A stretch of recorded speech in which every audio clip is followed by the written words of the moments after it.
दोस्तों, किस श्राप के कारण महिलाएं ही गर्भवती होती हैं? पुरुष क्यों गर्भ धारण नहीं करते? यह कष्ट केवल महिलाओं को ही क्यों उठाना पड़ता है? इसके पीछे हमारे पुराणों में एक प्राचीन कथा का वर्णन मिलता है जो ब्रह्मदेव ने देवी सरस्वती को सुनाई है। आइए आपको वह कथा सुनाते हैं। एक बार देवर्षि नारद भगवान श्री कृष्ण से पूछते हैं, हे प्रभु, केवल स्त्रियां ही गर्भ धारण क्यों करती है? पुरुष क्यों गर्भ धारण नहीं करते? ब्रह्मदेव ने ऐसी रचना क्यों की? इसके पीछे का रहस्य क्या है? श्री कृष्ण कहते हैं, हे देवर्षि, आपने उचित ही प्रश्न किया है। आपके इस प्रश्न का उत्तर प्राचीन काल की एक कथा में है, इसीलिए मैं आपको वह कथा सुनाता हूँ। इस कथा को सुनकर आपको ज्ञात हो जाएगा कि केवल स्त्री ही क्यों गर्भवती होती है और पुरुष क्यों नहीं। तब भगवान श्री कृष्ण नारद जी को कथा सुनाने लगते हैं। एक समय की बात है, ब्रह्मलोक के चारों ओर दिव्य प्रकाश फैला हुआ है जो न तो सूर्य का है और न ही चंद्रमा का। यह स्वयं ब्रह्मा जी की आभा है। ब्रह्मा जी के पास ही उनकी श्वेत वंशी और सुंदर मोरपंख से सजी वीणा लिए देवी सरस्वती विराजमान है। देवी सरस्वती ने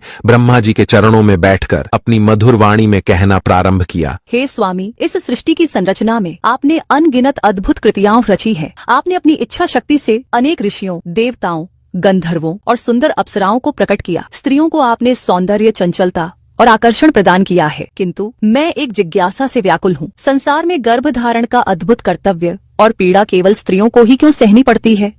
ये विशेषाधिकार और यह कष्ट केवल स्त्रियों के लिए ही क्यों निर्धारित हुआ? ब्रह्मा जी, जो अपनी चारों दिशाओं में देख रहे थे, उनकी बात सुनकर हल्के से मुस्कुराए। उनके मुख पर एक गूढ़ रहस्य की आभा झलकने लगी। उन्होंने अपना आसन थोड़ा समायोजित करते हुए कहा, हे देवी, आपने आज एक अत्यंत महत्वपूर्ण प्रश्न किया है। इस प्रश्न का उत्तर केवल एक कथा के माध्यम से ही समझाया जा सकता है। यह कथा इतनी प्राचीन है कि इसका उल्लेख स्वयं सृष्टि के आरंभ में हुआ था। इसे सुनने से न केवल आपकी जिज्ञासा शांत होगी, बल्कि इसे सुनने वाली स्त्री को गुणवान और रूपवान संतान का आशीर्वाद भी मिलेगा। जो भी स्त्री इस कथा को ध्यानपूर्वक सुनती है, उसे निश्चित ही गुणवान पुत्र रत्न की प्राप्त होगी। देवी सरस्वती ने ब्रह्मा जी के मुखमंडल पर दृष्टि डाली और बड़े आदर से कहा, हे प्रभु, मैं इस कथा को सुनने के लिए अत्यंत उत्सुक हूँ। कृपया मुझे यह कथा सुनाइए। ब्रह्मा जी ने अपना ध्यान कुछ क्षण के लिए ब्रह्मलोक के दिव्य प्रकाश में केंद्रित किया। उनकी वाणी गंभीर हो गई और उन्होंने कहना आरंभ किया, हे देवी, ध्यानपूर्वक सुनो। यह कथा उस समय की है जब सृष्टि का आरंभ हुआ था और देवताओं तथा दानवों के बीच एक बड़ा युद्ध छिड़ा था। उसी समय गर्भ धारण का यह रहस्य प्रकट हुआ। हे देवी, इसके पीछे महर्षि पुलत्स्य और देवी हविर्भुवा की कथा है। महर्षि पुलत्स्य का जन्म मेरे कान से हुआ था। वे मेरे मानस पुत्रों में से एक हैं और अत्यंत तपस्वी, ज्ञानवान और धर्मपरायण हैं। जब मैंने उन्हें सृष्टि में प्रकट किया तो उन्हें अनेक प्रकार की विद्याएं प्रदान की। वे वेदों के ज्ञाता, शास्त्रों के पंडित और तपस्या के प्रतीक माने गए। उनके जन्म का उद्देश्य संसार में धर्म की स्थापना करना और मानव जाति को सत्य, तप और संयम का महत्व सिखाना था। मैंने उन्हें निर्देश दिया कि वे तपस्या और ध्यान के माध्यम से आत्मज्ञान प्राप्त करें और संसार में सच्चे कल्याण का मार्ग प्रशस्त करें। मेरी आज्ञा से सत्ययुग में महर्षि पुलत्स्य सुमेरु पर्वत की ओर तपस्या के लिए गए। वह स्थान दिव्य, पवित्र और प्राकृतिक सुंदरता से परिपूर्ण था। सुमेरु पर्वत के उच्च शिखर पर उन्होंने एक आश्रम का निर्माण किया जो बांस, घास और जंगल की लकड़ियों से बना था। वह स्थान चारों ओर से ऊंचे वृक्षों, जल के झरनों और शांत वातावरण से घिरा हुआ था। यह आश्रम तपस्वी पुलत्स्य का साधना स्थल बन गया। महर्षि पुलत्स्य ने वहां घोर तपस्या प्रारंभ कर दी। उनके तप से चारों ओर दिव्यता का प्रवाह होने लगा। उनके शरीर से निकलने वाली ऊर्जा इतनी प्रभावशाली थी कि वह देवताओं, गंधर्वों और अप्सराओं का ध्यान आकर्षित करने लगी। सुमेरु पर्वत, जो देवताओं और गंधर्वों का प्रिय स्थान था, वहां आए दिन अप्सराएं, गंधर्व और दानव विचरण करते रहते थे। जब उनकी दृष्टि महर्षि पुलत्स्य पर पड़ी तो वे सभी उनकी तपस्या को लेकर आश्चर्यचकित हो गए।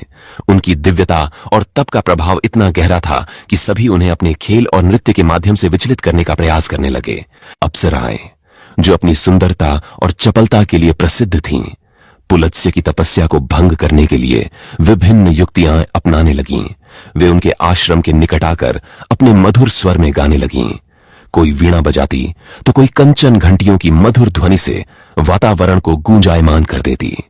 वे कभी फूलों की माला लेकर पुलत्स्य के पास जाती तो कभी अपनी सुंदरता का प्रदर्शन कर उनके तप को भंग करने का प्रयास करती। लेकिन महर्षि पुलत्स्य अपनी साधना में लीन थे, वे उनकी ओर कोई ध्यान नहीं देते थे। यह देखकर अप्सराएं और गंधर्व अधिक उन्मुक्त होकर उनके तप में विघ्न डालने का प्रयास करने लगे। अनेक प्रकार के दानव भी अपनी चेष्टाओं से उनके धैर्य की परीक्षा लेने लगे। वे दानव आकर अपनी कर्ण कर्कश ध्वनि से महर्षि की तपस्या में विघ्न निर्माण करते और चले जाते, लेकिन महर्षि का ध्यान कभी विचलित नहीं हुआ। एक दिन जब अप्सराओं ने हद से अधिक अशांति उत्पन्न कर दी और गंधर्वों ने उनके आश्रम के पास अपने क्रीड़ा स्थल बना लिए, तो महर्षि पुलत्स्य की साधना भंग हो गई। वे अपने तप से उठे और उनकी आंखों में क्रोध का तेज स्पष्ट झलकने लगा। उनकी वाणी गंभीर और आकाश के समान गूंजती हुई थी। उन्होंने उन सभी को चेतावनी देते हुए कहा, हे अप्सराओं, हे गंधर्वों और यहाँ विचरण करने वाले समस्त प्राणियों, क्या तुमने मेरी साधना का अर्थ नहीं समझा? क्या तुम्हारे लिए धर्म, तप और संयम का कोई महत्व नहीं है? मैं यहाँ संसार के कल्याण के लिए तपस्या कर रहा हूँ और तुम मेरे तप को बार बार भंग कर रहे हो। अप्सराएं और गंधर्व उनके क्रोध से भयभीत हो गए, लेकिन कुछ ने इसे गंभीरता से नहीं लिया। यह देखकर पुलत्स्य ने क्रोधित होकर कहा, हे अप्सराओं, गंधर्वों, दानवों तथा मानवों, आज मैं तुम सबको चेतावनी देता हूँ। जो भी प्राणी अब मेरी तपस्या में विघ्न डालेगा वह गर्भ धारण करेगा, चाहे वह पुरुष हो, स्त्री हो, गंधर्व हो या दानव हो। जो भी मेरी तपस्या में विघ्न उत्पन्न करेगा, गर्भ का कष्ट उसे सहन करना पड़ेगा। यह मेरा शाप है और यह शाप अटल है। ब्रह्मदेव कहते हैं, हे देवी, महर्षि पुलत्स्य के वचन ब्रह्मांड में गूंजने लगे। अप्सराएं और गंधर्व भय से कांपने लगे और वहां से भाग गए। उनके इस शाप का प्रभाव इतना गहरा था कि सुमेरु पर्वत पर फिर कोई भी प्राणी उनकी तपस्या में विघ्न डालने की हिम्मत नहीं कर सका। पुलत्स्य ने अपने ध्यान में लौटकर घोर तपस्या जारी रखी। उनके तप के प्रभाव से वहां का वातावरण और भी पवित्र और दिव्य हो गया। सुमेरु पर्वत के उस शांत और दिव्य स्थान पर जहां महर्षि पुलत्स्य अपनी घोर तपस्या में लीन थे, प्रकृति का सौंदर्य अपनी चरम पर था। वहां की घाटियां हरी भरी थीं और झरने निर्मल जल की धारा के साथ संगीत प्रस्तुत कर रहे थे। पक्षियों की मधुर चहचहाहट वातावरण को और भी पवित्र बना रही थी। लेकिन यह स्थान अब साधारण प्राणियों के लिए भय का कारण बन चुका था, क्योंकि पुलत्स्य के क्रोध और शाप के कारण कोई भी वहां जाने का साहस नहीं करता था। इसी समय पर्वत की कंदराओं में स्थित एक छोटे से आश्रम में महर्षि तृणबिंदु अपनी पत्नी और पुत्री हविर्भुवा के साथ निवास कर रहे थे। हविर्भुवा एक अत्यंत सुंदर और चंचल युवती थी। उसका सौंदर्य ऐसा था कि उसे देखकर देवताओं की अप्सराएं भी ईर्ष्या करतीं। उसकी कोमलता और उसकी मुस्कान सभी को आकर्षित करती थी। वह स्वभाव से जिज्ञासु और सरल थी, लेकिन साथ ही उसकी बाल सुलभ चंचलता उसे पर्वत की कंदराओं और वन वन में घूमने को प्रेरित करती थी। एक दिन हविर्भुवा अपनी सहेलियों के साथ पर्वत की कंदराओं में खेल रही थी। खेल खेल में उसकी सहेलियां उससे बिछड़ गईं। उन्हें खोजने के लिए हविर्भुवा चंचल मन से पर्वत की ऊंचाई पर चढ़ने लगी। वह सहेलियों को पुकारते हुए सुमेरु पर्वत के उस भाग में पहुंच गई जहां महर्षि पुलत्स्य का आश्रम था। यह स्थान अत्यंत शांत था। चारों ओर साधना की ऊर्जा प्रवाहित हो रही थी। हविर्भुवा ने पहले तो इसे ध्यान नहीं दिया और सहेलियों को पुकारती हुई महर्षि पुलत्स्य के आश्रम तक पहुंच गई। लेकिन जैसे ही उसने आश्रम के अंदर कदम रखा, महर्षि पुलत्स्य ने ध्यान से अपनी आंखें खोलीं। उनकी दृष्टि जैसे ही हविर्भुवा पर पड़ी, उनके शाप का प्रभाव तुरंत ही प्रकट हो गया। हविर्भुवा, जो अब तक अपने सहेलियों को खोजने में व्यस्त थी, अचानक अपने शरीर में एक अजीब बदलाव महसूस करने लगी। महर्षि पुलत्स्य की तपस्या और उनके शाप की शक्ति इतनी प्रबल थी कि उनके सामने खड़ी होने मात्र से हविर्भुवा के शरीर पर इसका प्रभाव पड़ गया। उसके शरीर का रंग पीला पड़ने लगा, उसकी सांसें तेज हो गईं और उसके भीतर एक असहनीय पीड़ा का अनुभव होने लगा। हविर्भुआ ने अपने शरीर में इस विचित्र परिवर्तन को महसूस करते ही अपने पेट पर हाथ रखा।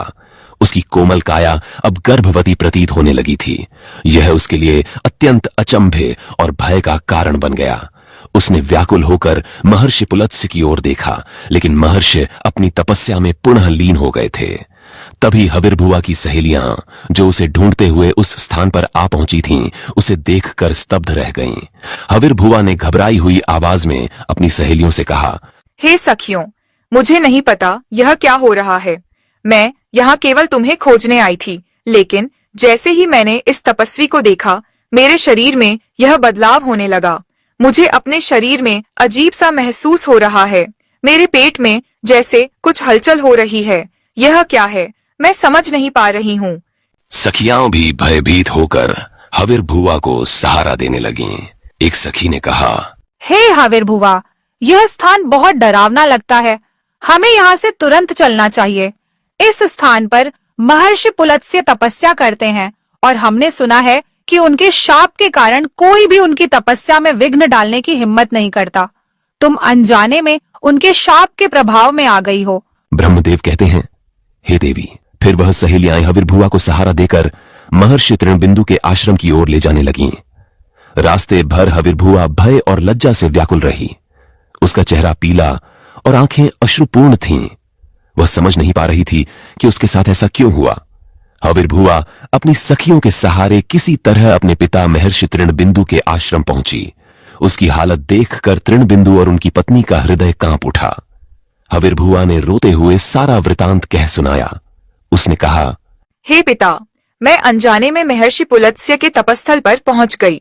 मुझे यह ज्ञात नहीं था कि वहां जाना निषिद्ध है। जैसे ही उनकी दृष्टि मुझ पर पड़ी, मेरे शरीर में अजीब परिवर्तन होने लगा। मैं नहीं जानती कि यह सब क्यों हुआ। कृपया मुझे इस समस्या से बचाइए। महर्षि तृणबिंदु ने अपनी पुत्री की बात सुनकर ध्यान लगाया और अपनी दिव्य दृष्टि से घटनाओं को देख लिया। उन्हें पता चला कि महर्षि पुलत्स्य के श्राप के कारण उनकी पुत्री गर्भवती हो गई है। यह देखकर उनका हृदय शोक और चिंता से भर गया। उन्होंने गहरी सांस लेते हुए अपनी पत्नी से कहा, हे भद्रे, यह घटना कोई साधारण घटना नहीं है। यह महर्षि पुलत्स्य के श्राप का प्रभाव है। मेरी पुत्री अनजाने में उनके तप के बीच पहुंच गई और अब वह इस संसार की पहली स्त्री है जो गर्भवती हुई है। ब्रह्मदेव कहते हैं, हे देवी। फिर तृणबिंदु ने तुरंत निर्णय लिया कि उन्हें महर्षि पुलत्स्य के पास जाकर उनसे क्षमा याचना करनी होगी। उन्होंने हविर्भुआ को अपने साथ लिया और सुमेरु पर्वत की ओर चल पड़े। जब महर्षि तृणबिंदु सुमेरु पर्वत पहुंचे तो उन्होंने महर्षि पुलत्स्य को तपस्या करते हुए देखा। उनकी दिव्य आभा और शांत मुद्रा देखकर तृणबिंदु ने आदर पूर्वक उनके चरणों में प्रणाम किया। उन्होंने करबद्ध होकर कहा, हे महर्षि, आप साक्षात ब्रह्मा जी के मानस पुत्र हैं। आपका तप और आपकी कीर्ति समस्त संसार में विख्यात है। आप परम दयालु और कृपालु हैं। मेरी कन्या अनजाने में आपके तपस्थल पर पहुंच गई और आपके श्राप का प्रभाव उस पर पड़ गया। आज वह गर्भवती हो चुकी है और यह संसार की पहली ऐसी घटना है। हे मुनिवर, मेरी पुत्री अब इस समाज में कैसे रह पाएगी? कौन उससे विवाह करेगा? यह तो कलंक का जीवन हो जाएगा। उन्होंने आगे कहा, हे महर्षि, मेरी पुत्री का कोई दोष नहीं है। वह अनजाने में इस श्राप का भागी बनी है। मैं आपसे विनती करता हूं कि कृपया उसे पत्नी के रूप में स्वीकार करें। वह सर्वगुण संपन्न है और आपकी सेवा में सदैव तत्पर रहेगी। आप जैसे तपस्वी और दिव्य महापुरुष के साथ उसका जीवन धन्य हो जाएगा। तृणबिंदु के करुण निवेदन और हविर्भुआ के अश्रुपूर्ण चेहरे को देखकर महर्षि पुलत्स्य का कठोर तपस्वी हृदय पिघल गया।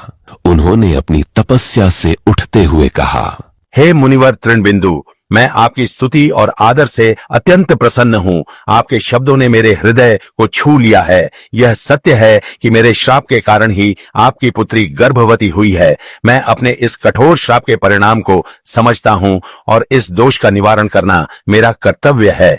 मैं आपकी पुत्री हविर्भुआ को अपनी पत्नी के रूप में स्वीकार करता हूँ।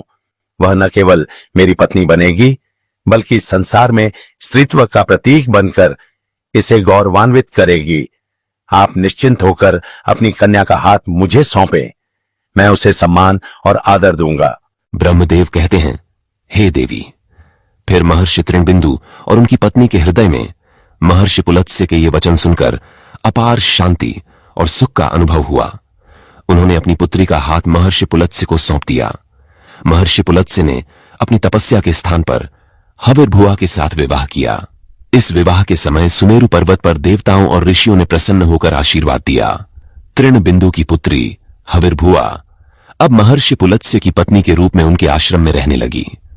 वह पूर्ण समर्पण और निष्ठा के साथ महर्षि पुलत्स्य की सेवा में जुट गई। उनका जीवन तप और त्याग का प्रतीक बन गया। हविर्भुआ ने अपने हृदय में हर प्रकार के दुख और कठिनाई को सहन करते हुए पतिव्रता धर्म का पालन किया। हर दिन प्रातः काल वह महर्षि पुलत्स्य के लिए आश्रम की सफाई करती, उनके यज्ञ और ध्यान के लिए आवश्यक सामग्री तैयार करती और उनके तप के लिए उपयुक्त वातावरण सुनिश्चित करती। महर्षि पुलत्स्य, जो स्वयं एक तपस्वी और विद्वान थे, धीरे धीरे हविर्भुआ की सेवा और भक्ति से प्रभावित होने लगे। वे यह समझ गए थे कि उनकी पत्नी न केवल सर्वगुण संपन्न है, बल्कि वह महान त्याग और सहनशीलता का प्रतीक भी है।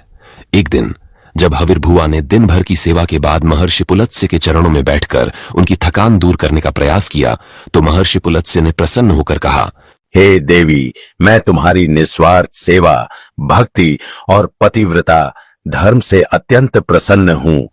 तुम्हारे समर्पण ने मेरे हृदय को छू लिया है। तुमने अपने कर्तव्य का पालन इतने पवित्र हृदय से किया है कि मैं तुम्हें वरदान देने के लिए बाध्य हूँ। हविर्भुआ ने सिर झुकाकर कहा, हे प्रभु, आपका वरदान ही मेरे जीवन का सबसे बड़ा धन है। आप जो भी मुझे देंगे वह मेरे लिए अमूल्य होगा। महर्षि पुलत्स्य ने गंभीर और स्नेहपूर्ण स्वर में कहा, हे देवी, मैं तुम्हें मेरे ही समान तेजस्वी और गुणवान पुत्र का वरदान देता हूँ। जिस समय तुम पहली बार मेरे तपस्थल पर आई थी, उस समय मैं वेदों का पाठ कर रहा था। तुम्हारे कानों ने उस दिव्य ज्ञान को ग्रहण किया है, इसलिए तुम्हारा पुत्र चारों वेदों में पारंगत होगा। वह वेदों का मर्म समझेगा और संसार में उनके ज्ञान का प्रचार करेगा। तुम्हारा पुत्र इतना तेजस्वी और विद्वान होगा कि उसका नाम सदैव के लिए अमर रहेगा। वह समस्त संसार में विश्रवा के नाम से प्रसिद्ध होगा। ब्रह्मदेव कहते हैं, हे देवी। फिर महर्षि पुलत्स्य के इन वचनों से हविर्भुआ के चेहरे पर गर्व और खुशी का तेज झलकने लगा। उन्होंने अपने पतिव्रता धर्म और सेवा को और अधिक निष्ठा से निभाना प्रारंभ किया। समय बीतता गया और कुछ समय बाद हविर्भुआ ने एक दिव्य पुत्र को जन्म दिया। उस बालक का तेज और आभा देखकर ऐसा प्रतीत होता था जैसे वह स्वयं किसी देवता का अवतार हो। महर्षि पुलत्स्य ने उस बालक का नामकरण किया और कहा, यह मेरा पुत्र है जो वेदों के ज्ञान को सजीव करेगा। इस बालक का नाम विश्रवा होगा। यह संसार में ज्ञान, तप और धर्म का प्रतीक बनेगा। ब्रह्मदेव कहते हैं, हे देवी। फिर विश्रवा का बाल्यकाल अपने पिता के आश्रम में शिक्षा और तप के बीच बीता। उन्होंने चारों वेदों का अध्ययन किया और उनमें पारंगत हो गए। महर्षि विश्रवा, जो अपने पिता महर्षि पुलत्स्य के समान ही विद्वान, धर्मनिष्ठ और सत्यवादी थे, अपनी विद्वत्ता और तपस्या के कारण पूरे संसार में विख्यात हो गए। उनके ज्ञान और धर्म का प्रचार प्रसार चारों दिशाओं में होने लगा। उनकी इस ख्याति और महानता को देखकर महर्षि भारद्वाज ने अपनी पुत्री इडविला का विवाह महर्षि विश्रवा के साथ कर दिया। महर्षि विश्रवा और इडविला का विवाह अत्यंत शुभ और पवित्र रीति से संपन्न हुआ। विवाह के बाद वह अपने पति की सेवा और उनके आश्रम की व्यवस्था में रत हो गईं। समय बीता और इडविला ने एक तेजस्वी पुत्र को जन्म दिया। इस बालक का नाम वैश्रवण रखा गया। वैश्रवण के जन्म के समय से ही उनके भीतर दिव्य गुणों की झलक दिखने लगी थी। वे अपने पिता की भांति धर्मपरायण, सत्यवादी और तपस्वी स्वभाव के थे। उनका एक और नाम कुबेर पड़ा और यही नाम कालांतर में अधिक प्रसिद्ध हुआ। ब्रह्मदेव कहते हैं, हे देवी। फिर कुबेर बड़े होने पर धर्म और तपस्या की ओर आकर्षित हुए। फिर कुबेर ने कठिन तपस्या आरंभ की। उन्होंने वर्षों तक कठोर साधना की, जिससे देवता और ऋषि मुनि भी प्रभावित हुए। उनकी तपस्या से प्रसन्न होकर स्वयं मैं ब्रह्मदेव उसके सामने प्रकट हुआ और मैंने उसे आशीर्वाद देते हुए कहा, हे वत्स, मैं तुम्हारी तपस्या से अत्यंत प्रसन्न हूं। तुमने अपने धर्म, तप और संयम से मुझे संतुष्ट कर दिया है। इसलिए मैं तुम्हें वरदान देता हूं कि तुम उत्तर दिशा के स्वामी और धन के अधिपति बनोगे। तुम्हारे पास अपार संपत्ति और ऐश्वर्य होगा। इसके साथ ही मैंने कुबेर को पुष्पक विमान प्रदान किया। यह विमान मन की गति से चलता था और अद्भुत रत्नों से सज्जित था। यह विमान देवताओं के लिए भी दुर्लभ था। मैंने कुबेर को आशीर्वाद दिया कि वे गंधमादन पर्वत पर स्थित धन के स्वामी बने और संपत्ति का चौथा भाग उनके अधिकार में रहे। कुबेर ने उस संपत्ति का 16वां भाग मनुष्यों के लिए उपलब्ध कराया। इस प्रकार कुबेर धन के स्वामी और देवताओं के कोषाध्यक्ष बन गए। वहीं दूसरी ओर महर्षि विश्रवा का दूसरा विवाह कैकसी नामक स्त्री से हुआ। कैकसी अद्भुत सौंदर्य और तेजस्वी स्वभाव की धनी थीं। वह अपनी भक्ति और सेवा के कारण महर्षि विश्रवा के हृदय में विशेष स्थान रखती थीं। इस दौरान भगवान शिव ने अपनी पत्नी माता पार्वती के लिए एक दिव्य महल का निर्माण कराया। इस महल को लंका नाम दिया गया। लंका की रचना इतनी अद्वितीय और भव्य थी कि यह तीनों लोकों में अद्वितीय मानी गई। स्वर्ण से निर्मित यह महल अद्भुत नक्काशी और रत्नों से सजा हुआ था। इसका निर्माण स्वयं भगवान विश्वकर्मा ने किया था। जब लंका के गृह प्रवेश का समय आया तो भगवान शिव ने देवताओं और ऋषि मुनियों को निमंत्रण दिया। महर्षि विश्रवा और उनकी पत्नी कैकसी को भी इस पवित्र अवसर पर बुलाया गया। लंका के गृह प्रवेश के भव्य अवसर पर महर्षि विश्रवा और उनकी पत्नी कैकसी ने दिव्य स्वर्ण लंका के सौंदर्य और वैभव को देखा। लंका की स्वर्ण दीवारें और अद्भुत रत्नों से जड़े महल जो स्वयं भगवान विश्वकर्मा द्वारा निर्मित थे, कैकसी को मोहित कर गए। लंका के इस अप्रतिम वैभव ने कैकसी के मन में लालसा जगा दी।